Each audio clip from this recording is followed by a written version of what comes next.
Amelia Earhart, world-famous pilot and role model to all ages of women everywhere, just landed.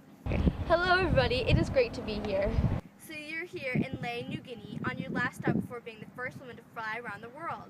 How is the world-famous trip going so far? It is going well. I'm flying with the navigator named Friend Newton. We have now officially completed 22,000 miles and only have 7,000 miles left. As you said, this is my last stop. We are just refueling my plane and making sure everything is working properly. In a few thousand miles, I will successfully be the first pilot to ever fly around the world. Wow, that sounds crazy. How long will the trip take?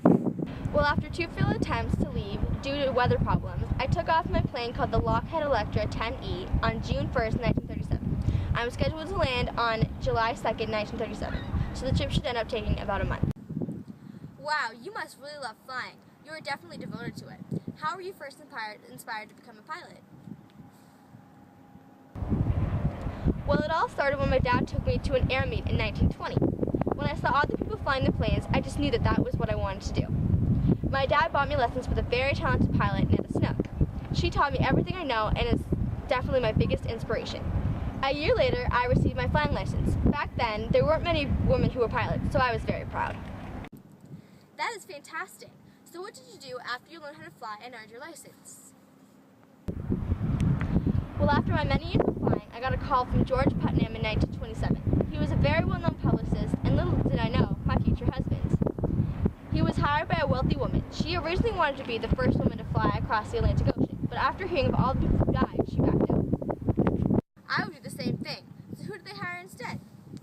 She still wanted an attractive woman to accomplish this, so she hired George to find one, and he found me. Cool. So what happened after you were chosen? Well, the preparations took almost a year, but eventually I got going in 1928. The trip took 3 days, but it felt so great being the first woman to fly across the Atlantic Ocean. That's great. I would imagine you became very famous when you returned from the trip. Oh yes, the trip was what made me one of the most famous female pilots in the world. I received the U.S. Distinguished Flying Cross when I returned, which was a huge honor. I was a spokesperson for Kodak Film, Stannago Engine Oil, and companies selling automobiles and cigarettes. I also wrote my own book and have my own clothing line. I was also all over the newspapers and what everyone was talking about. Why was that? Well, I set many records in the world of flying, like the women's speed record of flying 18 miles per hour and an altitude record of 18,415 feet in 1929. Also, in 1931, I was the first woman to fly across the Atlantic Ocean to the Pacific Ocean and back to the Atlantic without even knowing it. Those are quite some accomplishments. What else? Well, I was the founder of the first organization for women pilots. It was called the 99s because it started with 99 licensed female pilots. It provided support for the members of the organization and advanced the science of aviation. I was the first president of the 99s. Finally, I joined the teaching department at Purdue University to console women on careers and help inspire others with my love of aviation. That's incredible. So tell us more about why you were here, about your world-famous trip around the world. Well, the preparation for this trip took several months. I had to map out where I will fly and where I will stop every once in a while to refuel and make sure the plane is working perfectly. It took many attempts to get going, and I also had to say goodbye to all of my loved ones, just in case we didn't make it back, but I doubt that will happen. Anyways, I'm so close to my dream, I can almost touch it.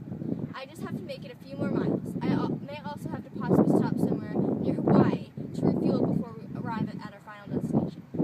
Well, hopefully it doesn't come to that. Yes, hopefully. But flying around the world is such a huge obstacle.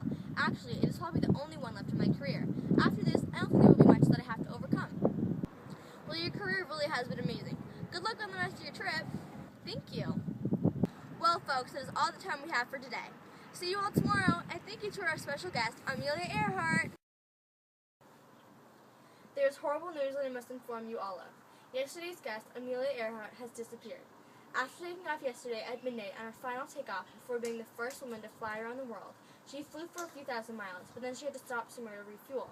The closest place was the Howland Islands near Hawaii. The island was only 2,000 meters in width and 500 meters in length. It also didn't help that the weather conditions weren't very cooperative. So, after hours of circling around the air trying to locate the island, they ran out of fuel and crash-landed in an unknown area. The Atasika, a ship trying to help them land on the tiny island, reported that Amelia had tried signaling many radio stations of their whereabouts, but it was all static. Amelia and her navigator are still out there somewhere and being searched for right now. There's still a possibility of Amelia Earhart's survival, but the possibility is slim to none. We all have to accept the fact that Amelia is gone.